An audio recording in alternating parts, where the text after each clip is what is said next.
Cek tes 1. Oke. Halo, kembali lagi di channel Sedia Diasto.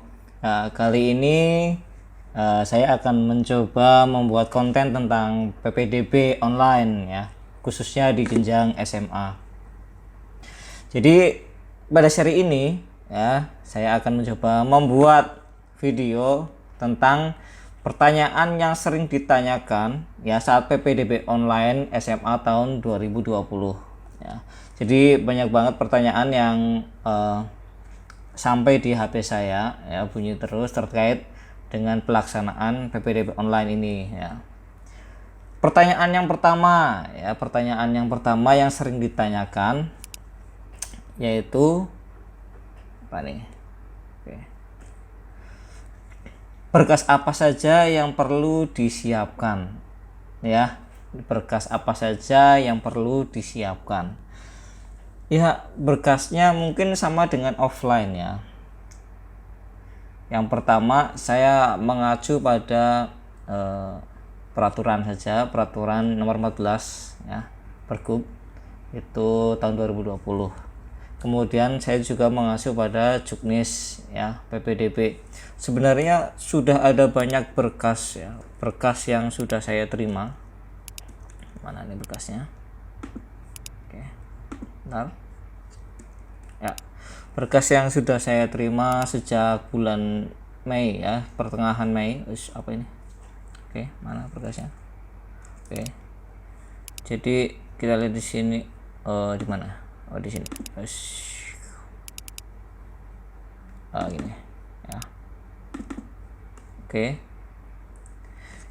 Ini sudah banyak sekali ya berkas yang sudah saya terima sejak bulan Mei ya. Antara lain sebentar. Oke. Ya, ada contoh raport, data zonasi, validasi, Juknis, PPDB, manual aplikasi, manual PPDB, nilai raport, bla bla bla bla bla bla. Dan akan coba saya rangkum sehingga kalian bisa mencerna ya. Oke, menjawab pertanyaan yang tadi, berkas apa saja yang perlu disiapkan ya.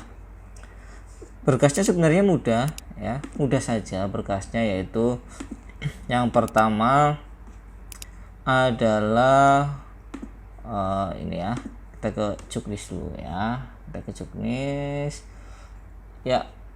Untuk jalur zonasi yang pertama dibutuhkan yaitu buku raport ya, buku raport udah tahu ya, buku raport. Nah, jadi buku raport ini mungkin ada SMP MTS yang belum dapat buku raport ya. Gimana kalau belum dapat buku raport? Jadi kalau belum dapat buku raport, biasanya sekolah dari SMP MTS itu memberi yang namanya surat keterangan nilai raport ya, semester 1 sampai 5.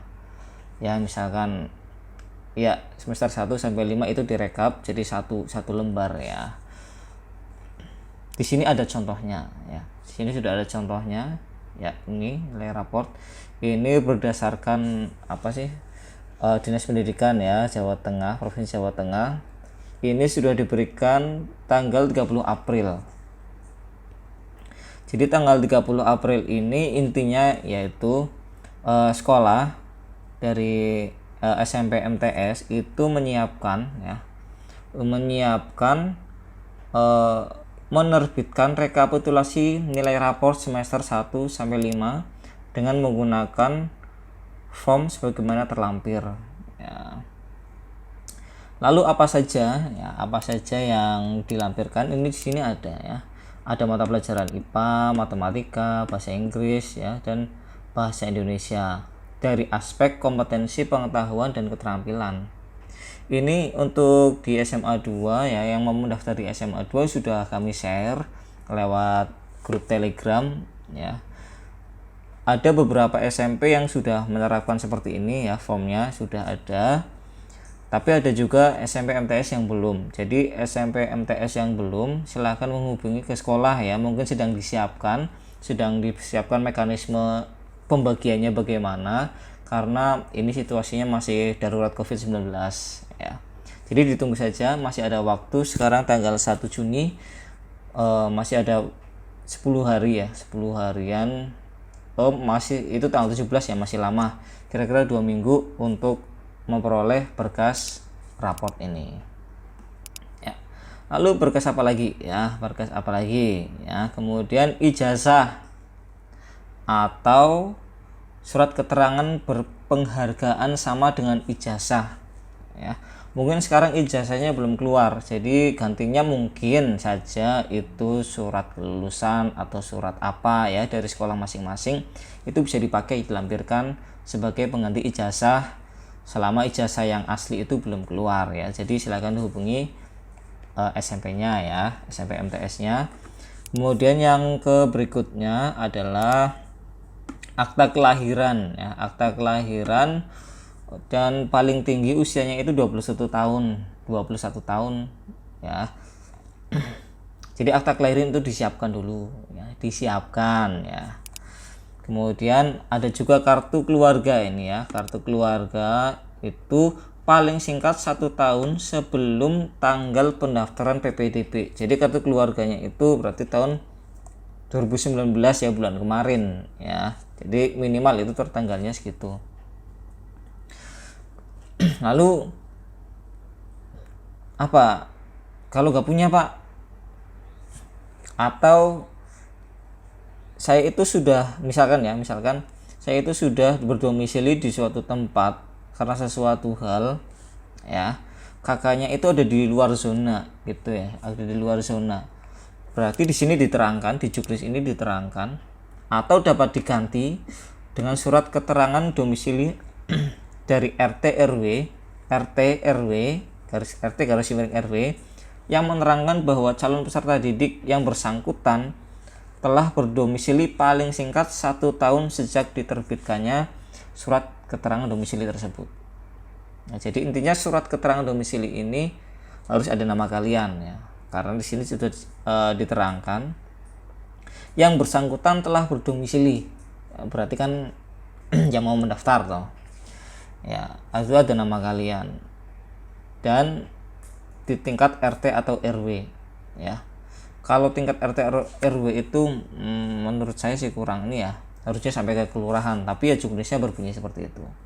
Tapi ada juga yang sudah mengirimkan sampai tingkat kelurahan, ya itu bagus lah, itu bagus. Lanjut lagi ya, ini bagi yang di luar zona itu mondok di pondok pesantren, ini dijelaskan juga di sini yang nomor 6 nih ya, menggunakan surat keterangan bahwa pondok pesantren terdaftar pada EMIS yang diterbitkan oleh kantor Kementerian Agama kabupaten atau kota, serta surat keterangan telah mukim sekurang-kurangnya 1 tahun di pondok pesantren ya. Ini bagi kalian yang mondok di pondok pesantren ya. Kemudian yang ketujuh bagi calon peserta didik dari panti asuhan, dia juga sama ya. Jadi pemerintah menggunakan surat keterangan kelayan dari lembaga pengelola panti asuhan atau sosial, sedangkan calon peserta didik dari panti asuhan atau sosial yang dikelola oleh masyarakat harus telah berbadan hukum ya. Jadi punya apa sih namanya, SK atau apa ya, itu bagi yang ada di panti asuhan dan yang ada di pondok pesantren.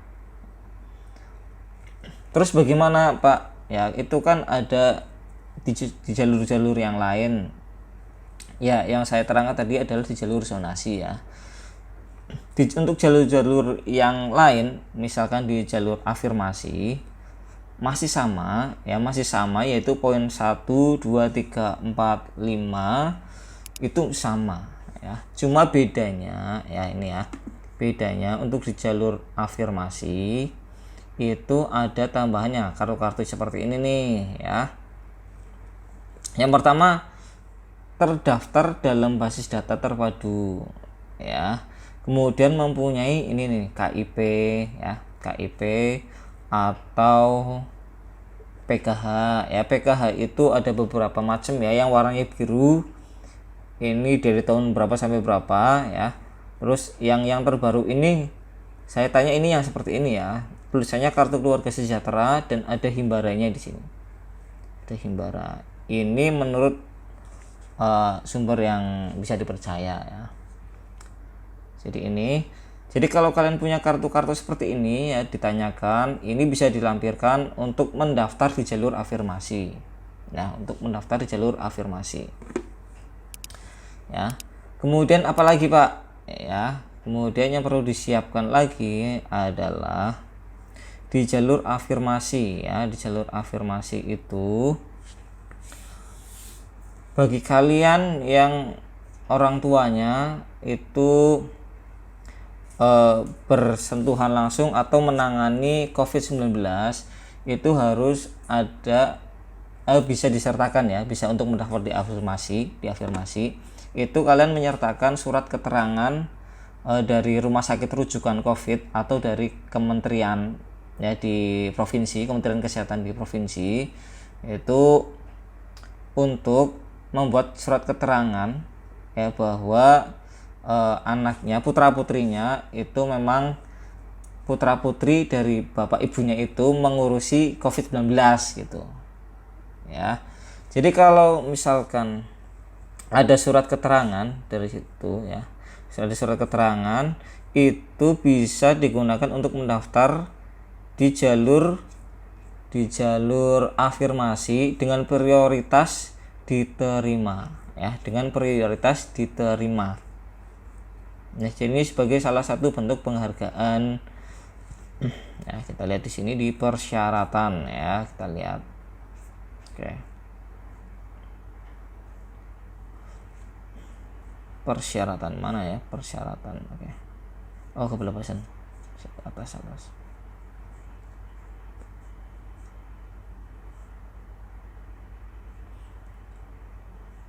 Oke. Nah, ini.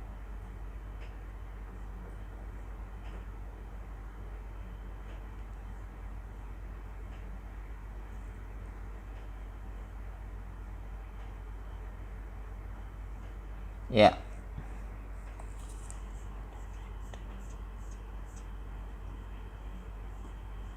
Oke.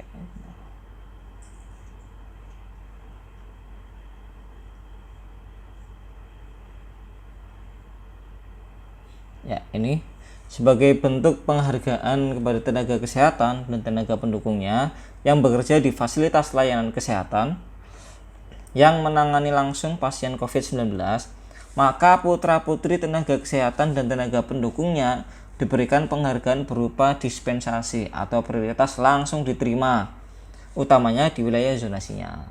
Ya. Kemudian di poin H dijelaskan data tenaga kesehatan dan tenaga pendukungnya sebagaimana dimaksud pada huruf G beserta nama calon peserta didik yang akan mengikuti PPDB bersumber dari Dinas Kesehatan Provinsi Jawa Tengah. Oke.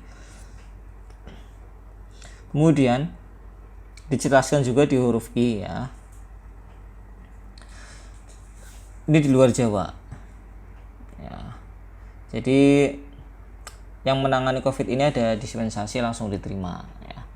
Kemudian bagi yang mendaftar di jalur perpindahan orang tua berarti harus menyertakan dokumen SK di mana orang tuanya itu bekerja ya, di mana orang tuanya bekerja serta domisili, syarat keterangan domisili ya untuk dilampirkan. Ya, kemudian ada lagi yang terakhir, di jalur yang terakhir itu ada yang namanya sertifikat atau piagam-piagam dari prestasi kalian, baik yang berjenjang maupun tidak berjenjang. Jadi dokumen itu disiapkan, lalu setelah disiapkan kamu scan dokumennya. Apa itu scan? Kalian bisa browsing sendiri di internet, apa sih itu scan ya. Kemudian setelah di scan, kamu kumpulkan jadi satu file di dalam folder itu untuk nanti di-upload di website ya. Websitenya ada di kolom deskripsi, nanti kamu bisa cek sendiri ya. website resmi untuk mendaftar online jenjang SMA ya. Jadi itu berkasnya itu tidak dikumpulkan di sekolahan ya, tidak dikumpulkan di sekolahan. Jadi kalian bisa mendaftar di rumah sendiri ya. Dan itu saja dari saya ya, karena menitnya sudah panjang. Nanti kita akan lanjut lagi di daftar pertanyaan-pertanyaan yang sering ditanyakan kepada saya. Kalau kalian punya pertanyaan kira-kira apa yang belum kalian tahu, silakan ditulis di kolom komentar. Nanti insya Allah akan saya jawab sesuai dengan kemampuan saya. Terima kasih. Demikian, selamat malam. Sampai berjumpa lagi di lain kesempatan.